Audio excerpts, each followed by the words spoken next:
little bit of hip hop in the last 2 to 3 years. It's just started really dabbling. But anytime before that, really, it had to be like a top one hip hop song for you to really hear some constant hip hop music. So I was just trying to find a platform or another way to, I guess, promote more hip hop and R&B sounding music. So, and that's where the guy who was the maintenance man at the apartment that I was living in, he was like, his name is Isaiah. Shout out, I don't gotta redo this. Shout out to Zay. Uh, he was like, "Oh man, oh, I got a radio show at in Carbondale, WDBX." I was like, "What?" I was like, "How long you been there?" He's like, "Man, I've been doing this for about 2 or 3 years." I was like, "What?" I was like, "Bro, I gotta sit in and watch you guys do what you guys do, cause like that's awesome." Like what? It's like 91.1. I was like, man, and it was up there ever since. He invited me. Went over there. I had there's my one of my friends that's a DJ. After I was there for about 2 or 3 weeks or so, they was just like playing their own playing music like off of YouTube and stuff. And I was like, hey man, I got a DJ guy. He can set up a mix and stuff and do it from there. And it was pretty cool. Like my DJ friend, he got his own show now, been jugging, yeah, on WDBX too. Like man, it just like bloomed into something that I didn't think it was gonna bloom into, honestly. So And I'm hoping that this conversation blooms into something that we just don't know how awesome it's going to be yet. Right. Yeah, that's a surprise, James. I've been recording the whole time. You don't have to give a shout out to Isaiah again because that first shout out will do just fine. hey, I try to put on for my guys, man. The Pearl session, they really launch pad a lot of stuff. Oh, for sure. And I'm sure they're going to launch pad this just as well because we got James Baker from the Pearl Session on the WTF Carbondale podcast, the podcast where we talk to interesting people about their interesting lives, and we tie it all together with this little old place we call home, Carbondale, Illinois. And in the short half an hour that I've had to reset this room and just listen to and get to know you, which by the way, like this is one of my favorite kinds of episodes because we get to talk to somebody that I've never met before in person, or at least like knowingly met before in person, right? We've been around the same places and whatever, but never like connected one-on-one. And so like this is thrilling to me, man. But so you came to Carbondale for forestry. Yeah. See, I get that every time I tell people what my degree is in. I work at a private ecological service in Creel Springs. Nice. So Ozark Koala. If anybody know that so company. You work. Does Marshall work at Ozark Koala? Yes, he does. Okay, who else works there that's like in this mix? Like, 'cause there's a bunch of like Carbondale townies that work there, aren't there? You know Mason Smith? Yeah, Mason. Yeah, I know Mason. yeah. Okay, yeah. You know McKenna. I don't know McKenna off the top of my head, so that one's safe. Let's see. Taylor Happ. No, but that name sounds familiar. Okay. Regardless, we're close enough. Like I knew, like that stuck out in my mind. I was like, that is something that I know. Right. And it was weird because, like I said, I met Marshall earlier when I first jumped on with the Pearl Session, and that was in like the summer of 2018 or something like that. And it was just. And I met him there. I was like, dude, this guy. If you know Marshall and seen Marshall, he's a very entertaining guy. So yeah. Then later on, I started working at Ozark Koala. He jumped on, and I was like, oh. He's like, oh, hey, where you been? I was like, man, I'm still at WDBX. Man, where you been? He's like, he had to leave, so he had to do other things. I think he was starting his own sound production company. Yeah, so Yeah. Blackacre, we do a lot of work with Marshall's company right now, a lot through Mike, but like most of the shows that I've gotten to like help put on in a lot of places, it's all Mike and Marshall, and then Nice. their third leg, Jeff Bradley. I mean, they've got the music festival, they got whatever. I mean, it's just the guys are clutch. They come through. Like most of the stuff that you see in this room, that's them. Like Okay. like the cameras, the soundboard, half the wires, microphones, all these it's all. He's an intricate part of sound for Yeah. Carbondale. Like Yeah. that guy is sound basically. Yeah. That's real cool. Cause he used to talk about how doing sound all the time. Whenever we're out in the field, he would talk about, man, I gotta go here and do this, and talk about his vans and how to. Of course, he talked about his vans. Yeah, he talks about his vans and how that was going. But yeah, great guy to be around. But it was just being at WDBX and him being there. He sat down, talked to us. It was real cool. He was real inviting. So like as the GM there, and definitely appreciate his work and definitely working with us because we were able to get our radio show to do music at Hangar 9 like once or twice. So that was pretty cool. So to try to get that type of networking and connection. So and it was a big success actually. It was a real good success. I didn't expect a lot of people to come out, but people came, they wanted to listen to real hip hop, and that's what we play. Not real hip hop. Real- No, real- we're not. We're not. I'm not. We're not super playing hip. bubblegum pop on on the regular radio station. I like bubblegum pop and all of that, so I'm not a super hip hop connoisseur, but I like how the platform has grown over the years, especially. I wouldn't be able to do what I'm able to do without like that type of music and just Facebook, this platform, like you guys do a lot for this community, and that's what I was trying to do with WDBX, just trying to get more with the community, trying to give people what they want type thing. Yeah. That's the biggest thing, is like not be so structured or like, oh, this is it, you gotta enjoy this. Here's your box, fit into it. Like enjoy that, just be right there. I'm like, but I try to at least bring out events because I'm in party promoting. Before COVID, I used to help throw a lot of events at SIU. I was with WIDB radio, the student ran radio. That was a really big help for me. I was able to meet a lot of cool people and just help me jump off in this broadcast. And I'm not a broadcast student at all. This was more like a hobby, really.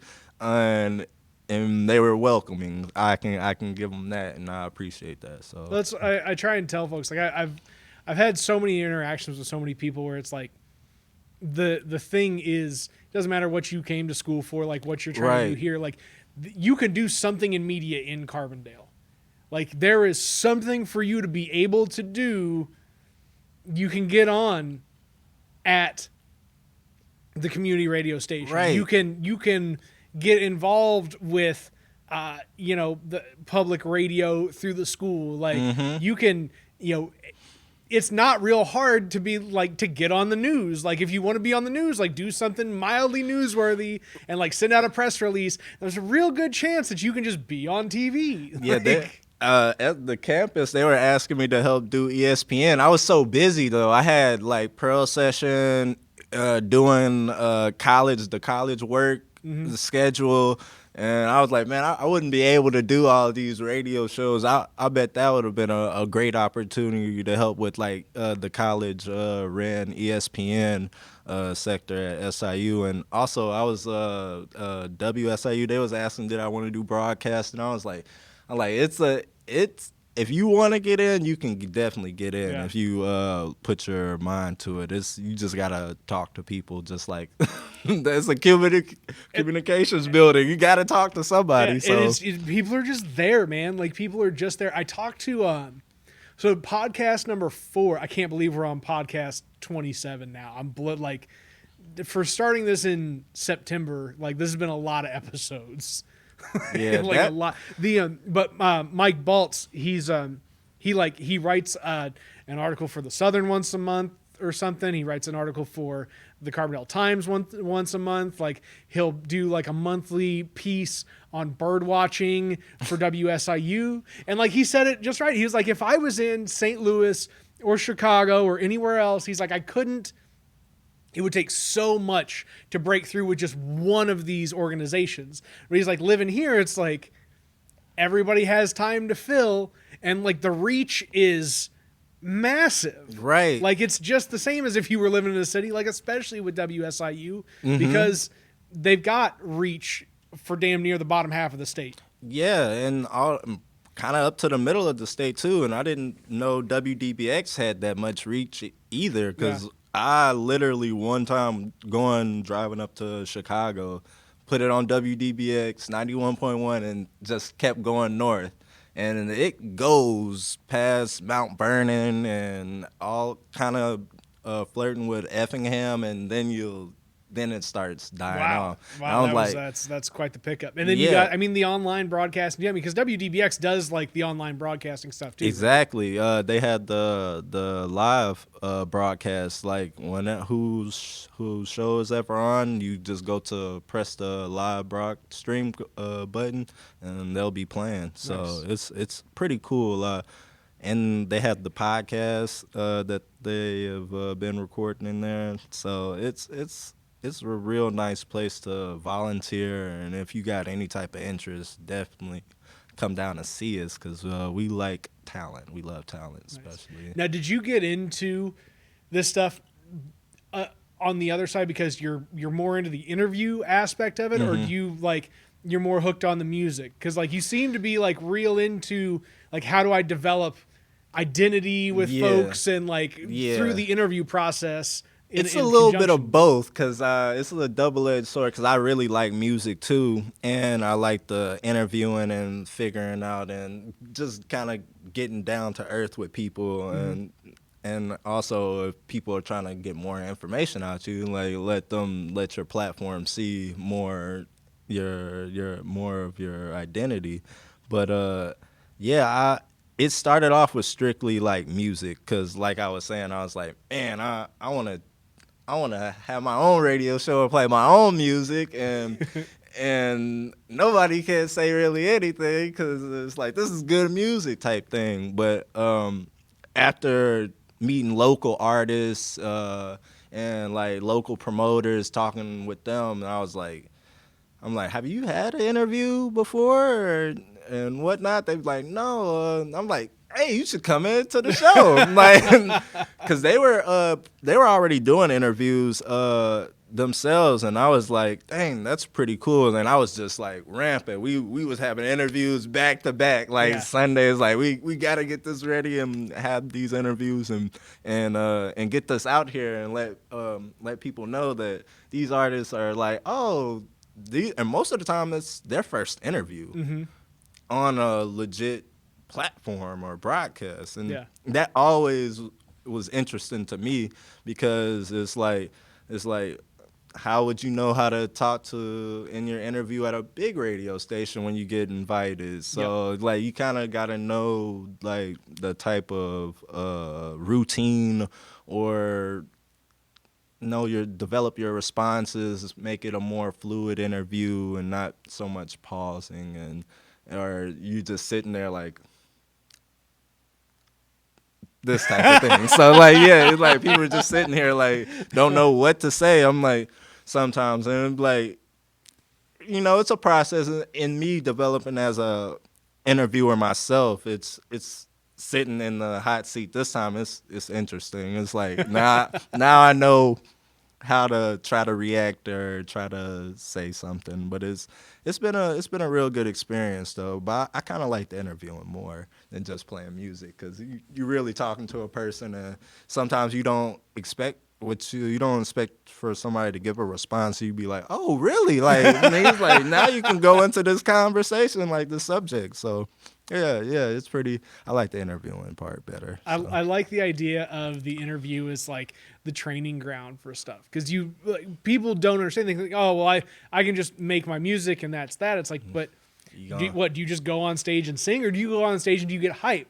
Like, do you just sing a song, or do you tell a story? Like, how do you convey yourself to people? And how do you get them more entrenched, not just with your art, but with you as an individual, and then take that to the next level? Because that's what people want. They don't just want to listen to your music. They want to be ingrained in the lifestyle, your artist like, lifestyle. You're like, what do you like to eat at 3 a.m? Like, I'm gonna eat that. Like that, maybe that like spark it off. Like, yeah, like people want to know like what's your favorite color, or like what type of style, like what shoes, what clothes you like wearing. And it's like maybe it'll work out for them or something like that.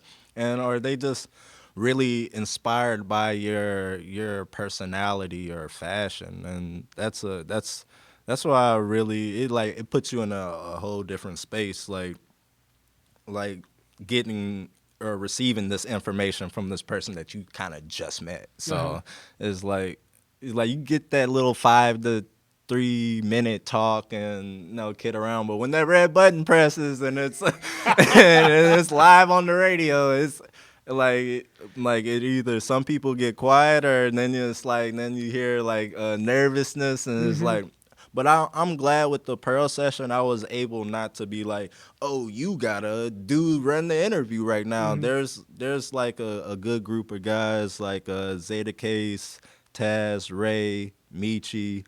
I know I'm forgetting somebody, and they're gonna get mad. I'm trying to remember her name. You know who I'm talking about. Yeah. You like much love. I'm gonna have to look. Her name escapes me right now. She's gonna be so mad at me. So mad. But yeah, I'm not gonna cut it out the podcast. Cut normally that I'd out. offer people the option to cut it out of the podcast, but now I just want to see her get fucking angry. Yeah, like let's cut that out. It's all love though. It's all love. But they set a nice environment for people to be comfortable in and able to go through and follow through with our interview. It's usually like we usually do our interviews at 5. We don't normally start it right off at 4. We play our music for an hour because it's a 2-hour show, and then if we got an interview, we play it at 5 to like 5:45 and stuff and wrap it up. But so sometimes you're doing like long form interviews. I mean, 45 minutes for radio is pretty. Right, and honestly, most of the time it's we're done, and I'm like, oh snap, we have to play our underwriting sponsors. So I'm like, we gotta play that because we'll get so in depth in the interview, and now we're like laughing and people are telling jokes, and like that's the best part where it's like now it's like he's almost at his couch or at your friend's couch, and now you're just shooting the shit now. So see, there like, you go. I told you, man, you can cuss on the podcast. You're okay. I know you're sitting here trying to be like, is the FCC gonna start coming through? Yeah, I was trying to be as like professional as possible, but it came out. So, yeah, man, it's a great platform and a great group of guys to be around and they give you a lot of creative leeway too. So like if you got any ideas or anything that even don't dealing with the interview per se, with the Pearl session at large, because they're definitely down to hear it and try to put forth an effort to make it come forth. So. Like, and we got our own original content too, so definitely check us out on YouTube and Instagram, Facebook preferably. That's where we get our most of our love at. So I'm like, like us on Facebook. the Pearl session. Dude, So I don't know how people properly grow YouTube followings. Like I get Twitter and Instagram and Facebook, and I can understand TikTok. I do not get how people get you to actually like and subscribe on YouTube. it's a different monster. Like I was saying earlier, the guy I help manage artists too. Like my artist Hollywood. I met him before he like started getting a lot of subscribers, Yeah. and it wasn't even me. It was his own. This is his own work. He's a very hard worker. For a guy at 20 years of age, Yeah. that guy's a workhorse. So shout out to Hollywood, Mr. How You Steppin', and and what I just said right there, and that song just went viral because he's from Chicago and and up there in Chicago they have house music and they have like dance music that called like footworking. And he made his song on a old footwork type of beat and platform, and which I don't think a lot of people have did before up there, honestly. And it's such, even like people in their 50s and 40s and stuff know footwork. Yeah. And when that first came out, you had grandmas, you had little babies out there. I'm like, and it wasn't like they were doing the footworking dance, they were doing goofy shit. It was like they'll get like a shoe my size. I wear a size 15 and they might get their regular size shoe just like doing just dumb stuff. Like I was like, what is these people doing? And it's like, and it started going viral and everybody's wearing baggy clothes now and doing it. It's just like and it's just so amazing to see. And I was like, man, you just don't know what triggers people to make something so viral. And once he's almost at 1 million views, like we at 1 million by 2021, I already know it. And it's just amazing to see what people will do, what you wouldn't even consider. Like I wouldn't even thought about that, honestly. What would have possessed me to put on some baggy clothes and do a goofy dance for like 10 seconds, and now 100,000 people liked it. You got 12,000 shares and stuff, and he wasn't a TikToker. Now it was going crazy. Now he's living the TikTok it's going life. crazy He doesn't have on a choice. TikTok that he didn't even know about, and now he has to get on TikTok and start making TikTok videos. That's how amazing that stuff is. I was just like, in my year of working with him and his music and his art, it's interesting. It's a very interesting type of experience. Yeah, I wonder what it's like for somebody like Cortland who did this like early on before like being viral was really a thing. Yeah. I was in high school when hearing about Crank That Batman and what him and Little Action was doing. I think it was called Callie's. Wasn't it? Yeah, who knows what it was? I think it was called Callie's during that time. So you had Callie's. So it was Callahan's, the bar, and then oh my God, Carbos. Dude, Carbos. Yeah, that's it's before it's me. that like old. Dude, anyway, yeah, there's been a lot of different names for that bar over the years. I'm pretty sure it was called Callie's when it was like Crank That Batman, and I hear upperclassmen when I was in high school, like seniors and stuff, they'd be like, yeah, we was there and we saw them there and they were so crazy and all of that. And it's like, and that's like at the beginning of like social media, like MySpace rappers and Soulja Boy and stuff like that. So it's for him to still be able to be a relevant part of music, and like it's amazing because there's another thing I would like to say. Like I give Cortland his just due because the sound and the producing sound of a lot of these local rappers before he actually started really working with these guys is amazing. Yeah, it's amazing. Like literally, it's really amazing. Like hearing them before and then hearing after, the sound quality. I'm not saying they were bad. I was just saying like the beats and how stuff is prepared and how their whole voice sounds on the track is just different. Yeah. I love it. I'm glad he did that. I'm glad he reached his neck out there and helped the local sound come up. And now I'm like what's next? Like What's next is he's home sometime in December, and you can book sessions for something like $25 an hour. No, just there's a plug for Cortland. I don't know. Maybe I just undersold him. Maybe it's like $50 an hour. I don't know, but hey, I didn't say that, Cortland. He did. It was all me. It was all him. It was all him. But well, no, and it's like all it takes is one person to have that influence.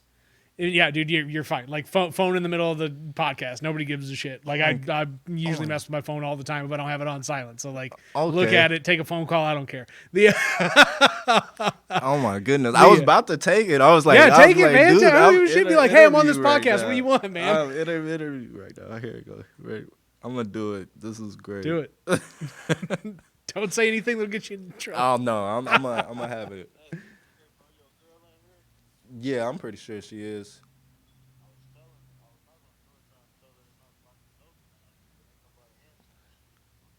Okay. I definitely will. Yeah, I'm still in the interview. We had he had to set up some more stuff and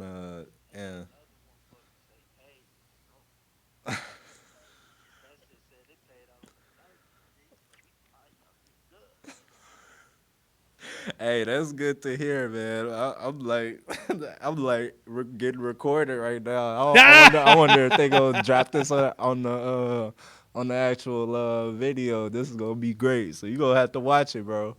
All right, I'm gonna call it though. Yep.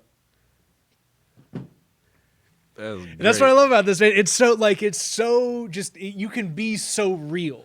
Right. Like in this type of conversation, and like I've tried to, I've had some conversations where people come in with like an overly structured mindset, and I've had to come in sometimes where people are just like, all right, let's just talk. And it's, no matter what, it turns out good, but it's like, this is the type of fun stuff that you can just do. Like whether you're doing stuff on the internet or doing something like through WDBX, through community radio, it's like your structure is whatever you want your structure to be in the moment. Yes. And I think that's what makes it the best right now, because this day and age, I'm in the middle of an interview and people still need information to be relayed. Like stuff does not stop. It's like even the president will get probably even the president will get a tweet and still have to relay information. Sitting on the toilet or sitting at a tiny desk. My goodness. What? So is there something nice about being able to just go out and work in the woods and put it down for a while? Yeah, really. It'd be real calming. That's why I always like nature. Like you go for hikes or you go on walks, and you actually hear the natural sounds of life, and it just be real calming and surreal at times. And you can dull back into yourself, take a deep breath type stuff. And there's nothing like some good hard work in the woods too. So like I like braving the elements. It almost feels like I'm in the military type thing. It's like we got chainsaws. It's dangerous. Trees are falling. You might run into a poisonous snake or so. It's like it's a real awesome experience, and I always get the best reactions. Like baby boomers and generational Xers, they know what I'm talking about when I say forestry. They just be like, most people in this area, like they be like, oh, okay, yeah, I know somebody that does this, or we go to Garden of the Gods or whatever. You get other people and they be like, huh? So what is that? Or what do you do? I don't know, man. That's the question. Do you tell them? You got to answer it now. It's like, okay, here's the spiel. I'd be like, oh, I go to forestry. I'm like, I do forestry. All right, cool. So what's your major? Oh, natural resource management. That's what I specialize in.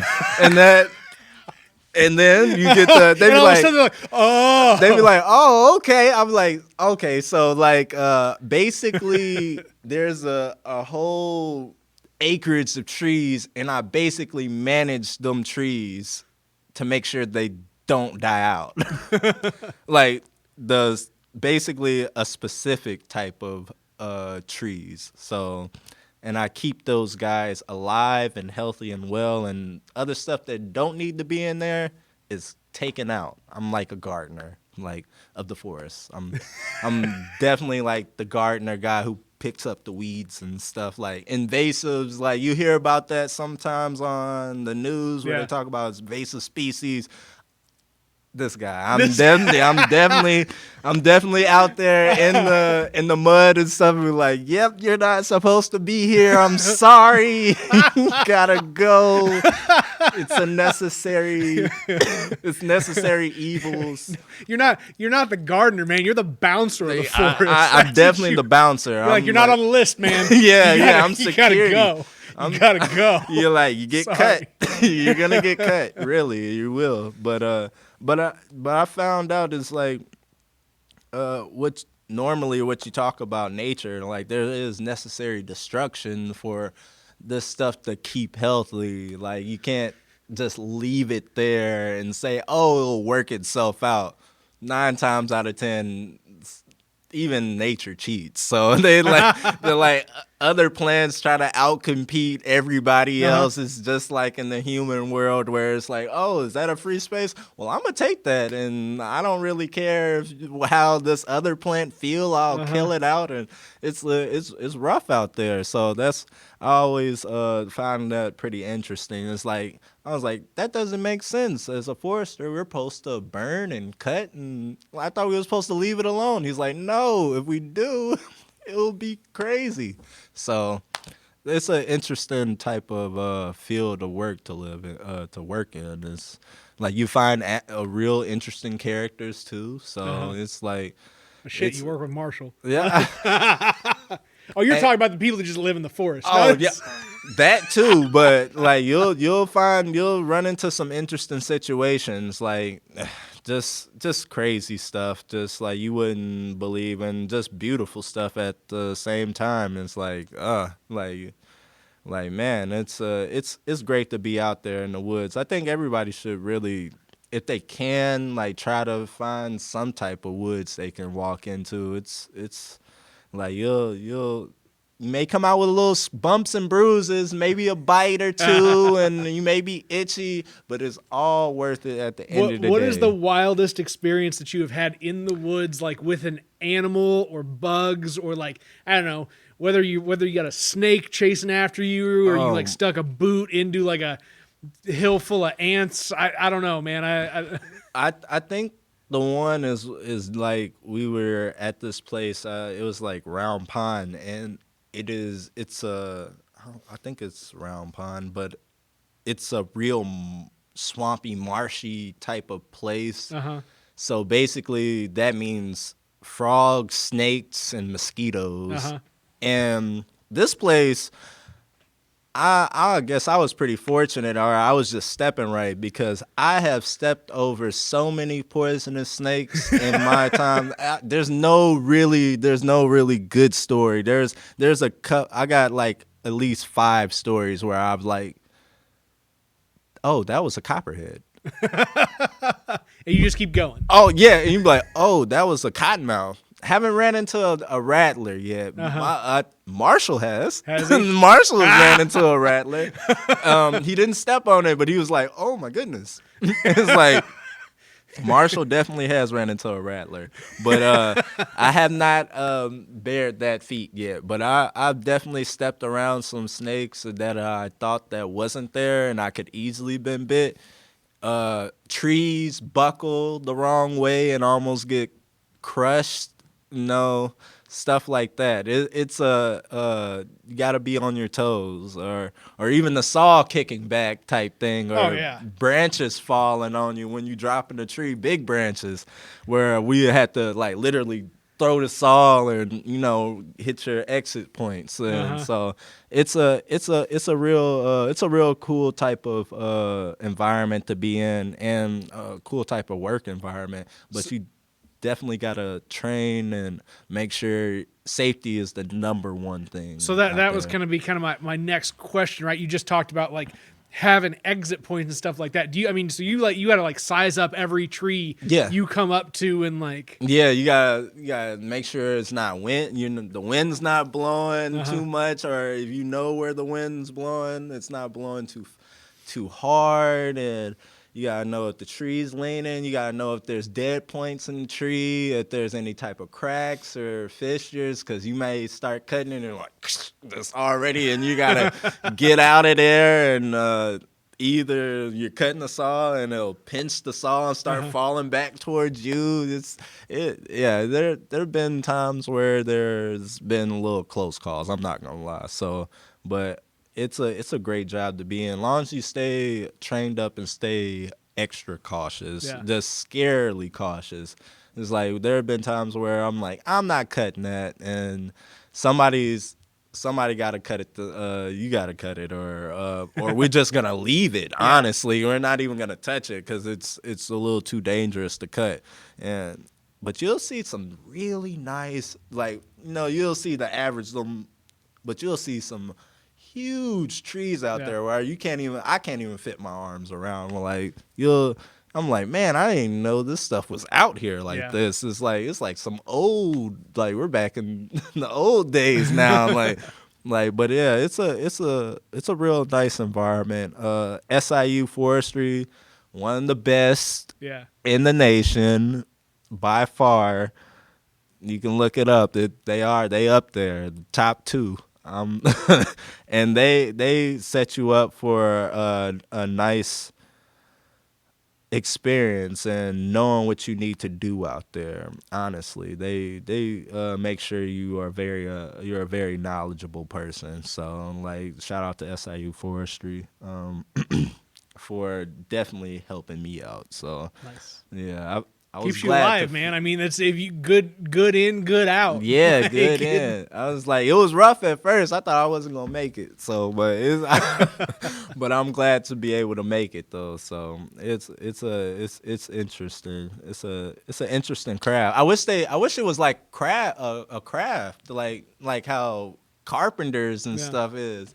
Yeah, not too much of a scientific job. And it's like, I mean, it's a mix. It's a mix of. I mean, on the carpentry side, stuff is still very like mathematical and like whatever. Right. But like I'm sure like for you guys, it's very like, okay, well, what if we clear X, then Y happens to the environment. Yeah. Deal. So you're right on like the science aspect of it, no doubt. Oh, use your brain, Nathan. You just had a question, and now you're like, hold on. Wait for it. That's what it was. Do you guys? So do you travel to like a bunch of different places and do this like all over? Or? Yeah. Oh my goodness. We was in Ava. We was in Makanda. We was in Golconda. Mm-hmm. We was right beside the Ohio River and over in Eastern Illinois. Mm-hmm.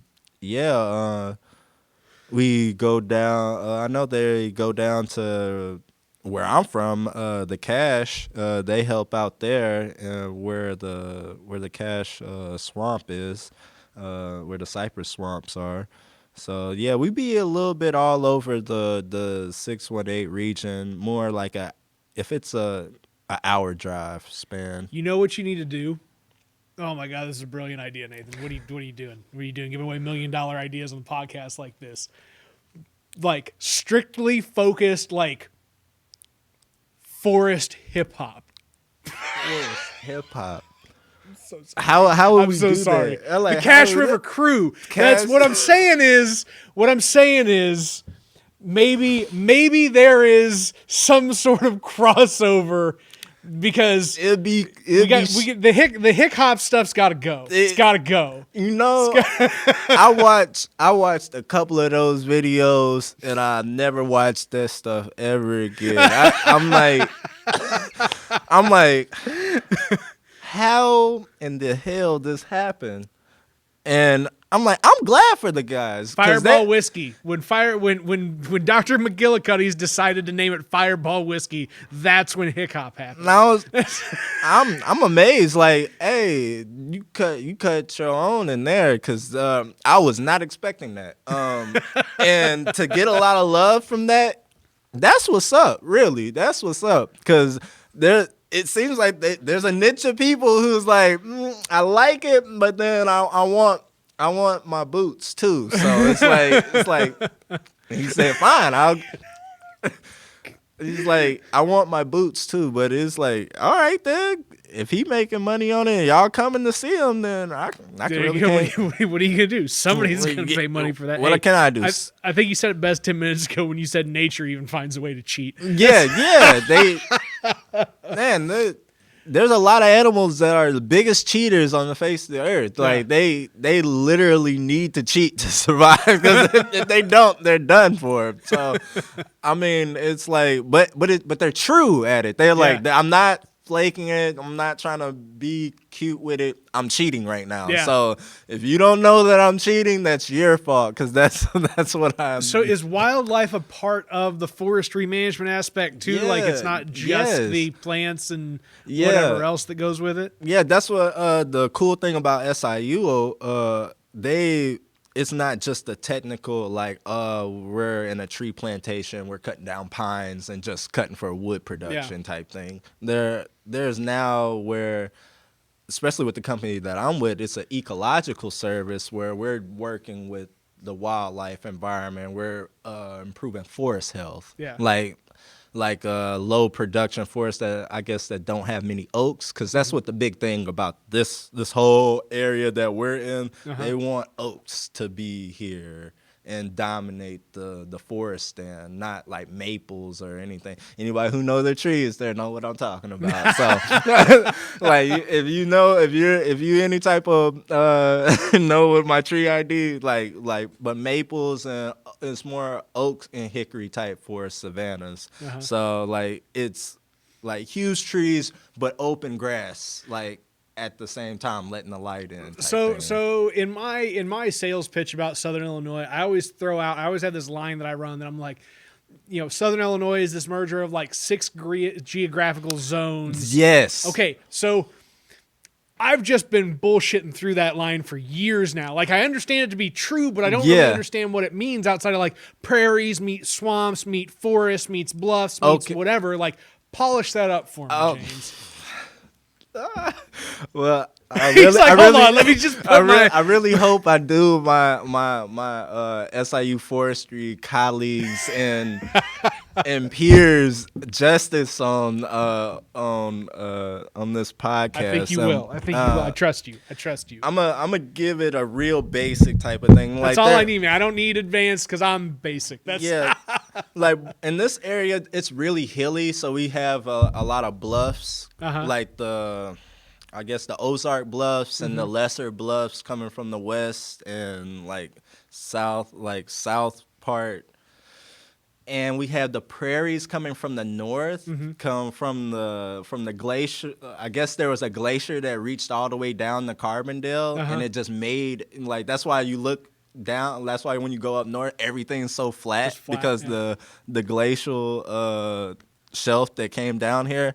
And I get also the Ozarks coming from kind of from the east side, and we have the I guess, what is it called? Delta?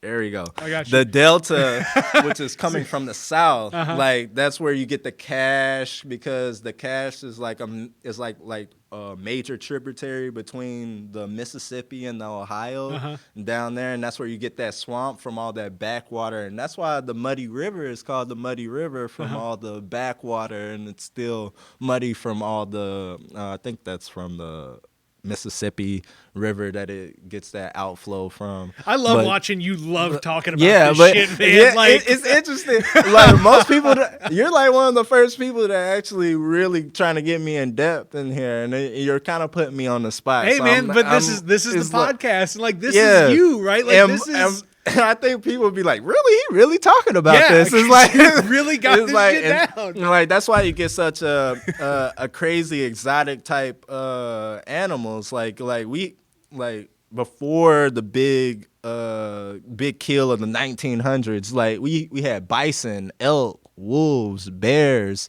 Like we had Really? a lot of we had all of that in this area. Like there, but that's why you get like real exotic looking birds and stuff. It's kind of like a semi-tropical type place. So it's like Blue cranes really stick out in my mind, Right. Like that type of. blue herons. Thank you. And you get the seagulls because of the huge crab Walmart orchard parking lake. lots, you're right. Like you get pelicans. I'm like, man, this place is cool. Like. Uh-huh. It's like, and you go down south where I'm from, like 30 minutes, 45 minutes south, Ullen, you'll definitely get that real southern type vibes. Like it's real marshy. It's not marshy. It's real backwatery, real swampy. Like I lived like a mile away from the swamp, like almost less than a mile. Like I literally, like back when in high school, do runs and preparing for basketball season, doing running back and forth on So Long did you like Beach Road. grow up like loving the forest? Yeah, outdoor, and, I- like that's kind of what drew you that direction. Like then, or- literally, Ullen is like a 800 population town. And they're lying. Yeah. There's probably like 500 people there. I'm not even trying. No hate though, but there's like 500 people there probably. But I'm from an even smaller town called Perks. It's not even. It's an unincorporated place, and it's just one highway, and you got a couple of people living on side. You got the church and stuff, and there's a big silo right by the church. So it's a real farmer type of town.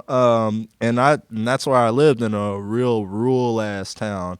It's like real slow. Like my dad was a hunter. He a big fisherman, crappie fisherman. So like it rubbed off on me definitely. But most people who run into me think I'm a city kid. Yeah. It's like really crazy. I'm like, nah, if you really seen where I'm from, you wouldn't believe that shit. Because you'd be like, how are you? And they ask me like, how did you even survive? How did you get this personality? I'm like, what? Oh, you didn't know black people also live in the country? I'm sorry. It's just like black people or even country people are even civilized or something. Like we're just back here, just shooting the shit or something. I'm like, it's crazy, but especially speaking of I'm definitely my sector of work is predominantly white. Yeah. And male too. Yeah. So like seeing me is always, I get that double look. They be like, oh, it's like, yeah, I'm out here too. So it's like, yeah, I'm trying to save the environment one tree at a time. So like, it's interesting. I really enjoy. I don't really enjoy being a super minority, but it's like. But you get some interesting reactions, and they don't believe that. Some people don't believe that I'm out here. Like my relatives up in Chicago, they was like making fun of me all weekend. Like I'm like, oh, there goes some trees. I'm like, what do you think? I'm just run to trees and just scary there. And Here's the deal, man. I'm gonna put on the title of this podcast.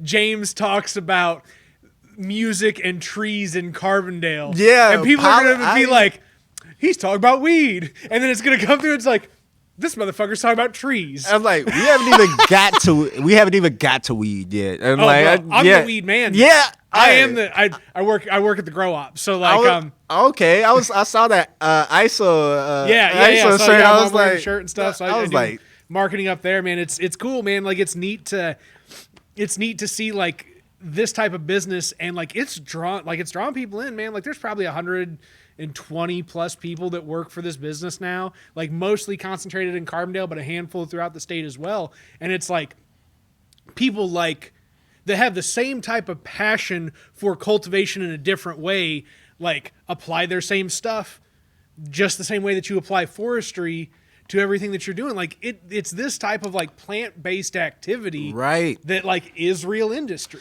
And that's what they talk about in forestry too, because we have to do it's like adaptive management. We got to work with like this area. It's a city, but it's still in a forestry type of outcrop. Yeah. So you gotta meet that what's gonna help citywide, but still working on. We have a lot of deer that come through here and stuff like that. How are you gonna work with that type of management? Or you just gonna run into the deer. Yeah, you go faster. yeah. You just slam through the deer. But no, like you still got to figure out those type of ways of how to manage the forest that's right adjacent to this small city right here. And then like, oh, what does that deal, how does that affect the deer, or how does that affect these birds here? Are they able to nest? And like, because of the traffic sounds, stuff like that we tend to run into,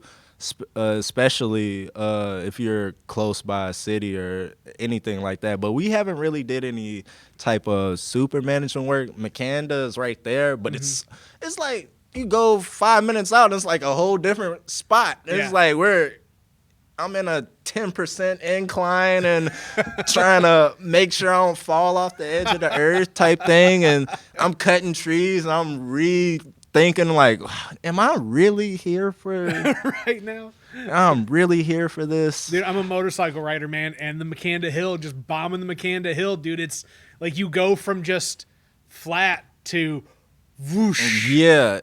And it's amazing. It's just amazing though. It's like, and you see like all the rocks and stuff coming out of the ground. It's like, I'm like, man, like what is going on here? But hey, it was here before I got here, and I'm a big with that. Just trying to get that integrated, like I've been trying to get in the cannabis industry around here too. I need to put out more resumes. If y'all hear me, I'm a great worker. I got a medical card too, so it's like I know some people. I'll get you floated into the right folks. Okay, hey man, y'all need to catch up, man. I'm like, I'm really feeling this interview right now. This is. Yeah, but like I said, like even speaking on this platform, I know it's just not you individually who does all this, right? But are you like? No, it's just me, man. You.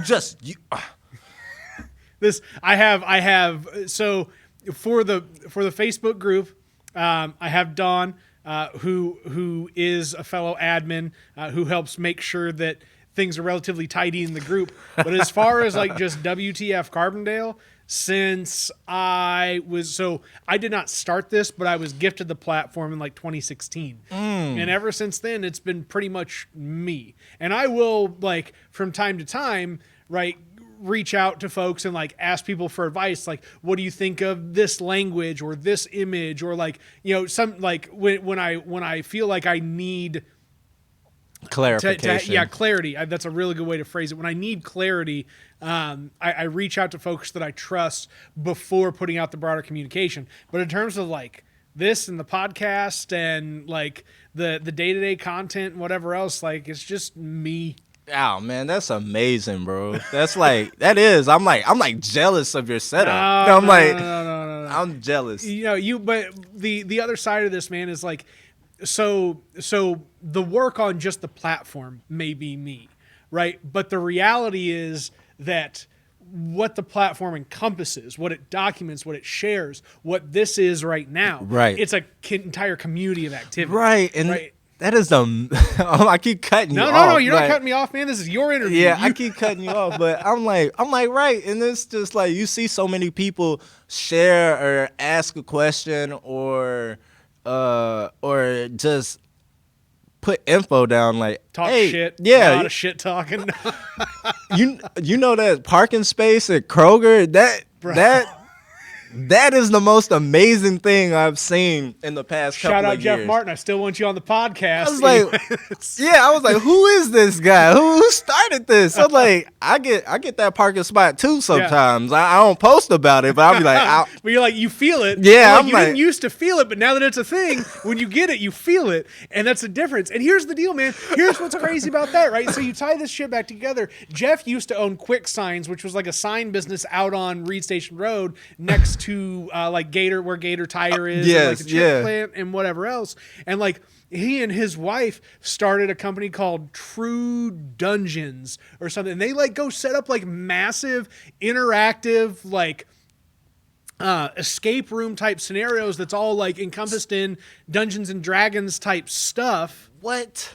Yeah, and this is just what they do. That's what they've turned a business into, and they make hundreds of thousands of dollars, like they in gross revenue. Like they do like big money going to like different Comic Cons and things like that. And I've watched the video. They've got a couple of videos on YouTube where it's Lori, Jeff's wife, kind of talking about just how it came to be. And it's like Jeff just one day when they were at a Comic Con, like he rented out some hotel rooms and like turned the shit into some like make your own adventure rooms, and from there they were just like, all right, this is a business now, let's go. Wow. And that's just the type of people that live in this town. That is amazing. That's amazing. I love to hear like stories because I'm always hearing some interesting stuff in this town, and it's like you hear about some millionaires that be around here, and be like, where are you guys? Like, where are you guys at? So, but then you ride back in there into the other states. I'm like, okay, they've been hiding back here big time. I'm like, man. But yeah, you just hear a lot of interesting stuff. Like half the people here just don't know, and I'm glad this platform here. You just don't know about some stuff. Like even with news and stuff that's going around in the in the community, it's just if you're able to share information and get it out there to people, and people like it and love it, it's a give and take relationship. And I like how you saying it's a community of people. It's just like, hey, like we're with this wave, this platform, this personality, and they're able to really not be self-conscious enough, but actually share their information, all emotion, all snazziness, all hopefulness, all of that. They'll. I'm glad they're able to share all forms of that sometimes. So other times, it'd be like, chill out, man. Chill out on the page now. I didn't realize what kind of effect this could have until. So I was talking to a friend who was just like, yeah, man, I watch. He's like watching the COVID migration of the country and like people leaving cities and going to small town America. And he's been like watching some places in like Connecticut of all places, just cause like he's part of a group that's like a local group, kind of like WTF Carbondale is, just like watching how these people interact with one another. Right. And it's like, that's the type of thing that this platform can be, is like an introduction to the entirety of the community. And like what it takes is not just like me sitting back here and pushing a button, but it takes people actually living this life, right? It takes a James Baker to actually live this life of being a radio personality, managing music, and then like also being the fucking forest bouncer. Hey, right? You better not get people calling me the forest bouncer now. It's like I don't bounce. You're gonna go back into the out. studio with Isaiah and all the other dudes, and they're gonna be like, "What up, FB?" Forest. I'm like, you didn't watch the podcast, did you? I hope you didn't, because now I got a new name. If you hear anything, I got a new name now. It's like FB Forest Bouncer. Yeah, but this is why I'm a mean and awful dad, because I say dumbass dad type shit like this all the time. I can't help it. I'm strong on arm all of these plants out here. They're strong arming all these plants. It's like Like I'm gonna do them. I'm gonna do them decent. So, but but it's a real great opportunity though. I'm just glad to just even sound interested, honestly. So I just be trying to live my life and do stuff that I try to enjoy, and try to work out some parts of my bucket list if I can, just try to make some type of thing. Like, am I living right? Like, I think I'm living right. I accomplished some of my personal goals, I guess. I don't know. I'm trying to. It's like, am I really living? I don't know. So, but I think I'm doing all right though. I'm especially out here beating up Forrest every other day. So it's like, Hey, man, at least it could have been worse. It could have been the tree hugger route. See, and, you're not hugging trees, you're beating them up. yeah, and most people think that's what I'm doing. I'm like, no, the tree hugger people be mad at me. So I'm like, they don't want me in there No, doing but all see, of that. but that's the thing. I mean, good forestry management Is destruction. what you want long term out of this stuff. Like, it's Right. not, it's not save all trees. It's like save the right trees so that the forest itself Can be healthy. flourish. Yeah, it can flourish and be healthy, and everybody can have their tables and chairs and cabinets and all the other stuff that needs to deal with wood products. And people tend to forget that process. It's like getting the raw material, and now we have this. This is metal. Yeah. But It's okay. but Close to, hey, man, you got a wood floor. yeah, got a there wood you floor. go. This wood floor here, and like it's really great. And that's the Cause, industry you really need to be in, though, is hemp. If you want to like really capitalize, like, if you like, if part of what you already understand and like forestry management is applicable to like actual resource development out of like fields of crops to turn into supplies, man, like the hemp business is where it needs to be. yeah, I think you can definitely take some of these soybean fields out and put some hemp in there Yes. and get something popping. Cause I'm down with all of that type of stuff. Like why not? It's like we got all this farmland. I'm telling you, and also it helps with erosion. Yep. So I'm like, let me not get back into my forestry. No, now we're there. I'm Put the hat on, man. Put Yeah, the now I'm hat about on. to talk about bad farming practices of Southern Illinois for the past 30 years. And So is it true that hemp also is like remediation for the soil? Like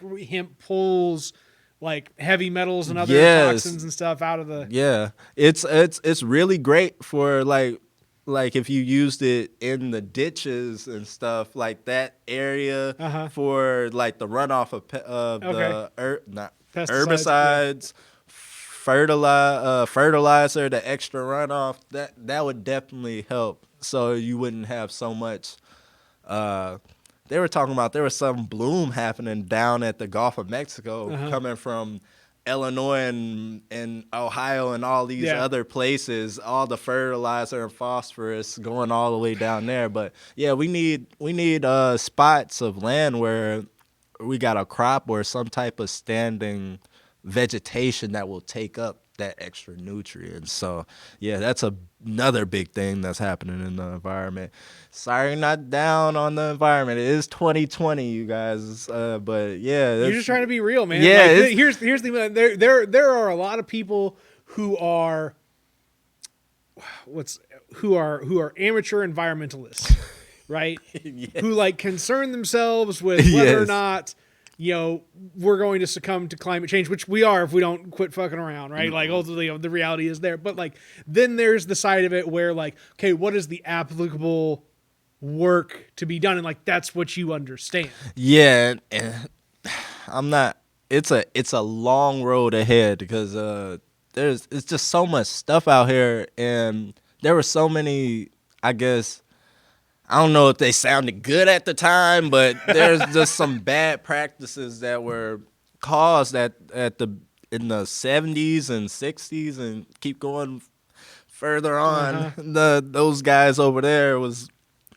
Maybe it was a money grab. I don't know. It was just bad practices. Now you're like, why would you do that? And now we have to deal with this now, and now we're spending millions of dollars on this annually. It's it's bad. It's just, but I like the sector I'm in. I like trying to regenerate forests. I feel like I'm doing some good somewhere. Yeah. And it's like I feel like I'm making the environment better by actually giving the right plants the opportunity to thrive. So it's interesting. It's interesting to be I don't know, like 30 years from now, you tell your kid, you're like, yeah, I made it look like this. like that was me. That was hands, elbows, feet, sweat, and tears. This is why I only have 9 toes, children. Yeah. Oh, another like. Oh, don't tell me you've lost a toe. No, I'm just like running into bees and stuff, like wood bees and stuff. And you're cutting a tree and you run into a pile of bees and like a whole hive. I haven't, but coworkers have. Like I'm more of a on the lucky side, I guess. I'm like I haven't ran into anything too super crazy like that. But yeah, I had coworkers run into yellow jacket nests, ground bees. I feel like these are more Marshall stories. Like I feel like I've heard a yellow jacket story, and I feel like it's been from Marshall. Yeah. I'm not gonna lie. I think he was one of the ones that ran into the yellow jackets. But most people don't understand that. Like when they say ground bees, those are the natural bees that live around here. Yeah. Most bees come from the ground, not from like the wood and stuff. Yeah. Like people, I'm like, I didn't understand that until a little bit earlier on. I'm like, but it's an interesting type of place. It's like most of them don't even live in wood. They live in the ground and do all this other stuff. And that's why pesticide spraying is so bad. And the bees are taking the hit for it. See, I'm back on my environmental soapbox. That's okay. I was hoping to go back. Let's go to music. Let's go to music. That's it, man. That's the hour. Oh, my goodness. We always like to end on a lesson, and the lesson is quit fucking with the bees, man. Quit fucking with the bees. Stop spraying. It's WTF Carbondale podcast. Talk to interesting people, interesting lives, tie it all together with Carbondale, yada, yada, yada. James Baker, this has been an awesome interview. And y'all have a good one, whatever that one may be.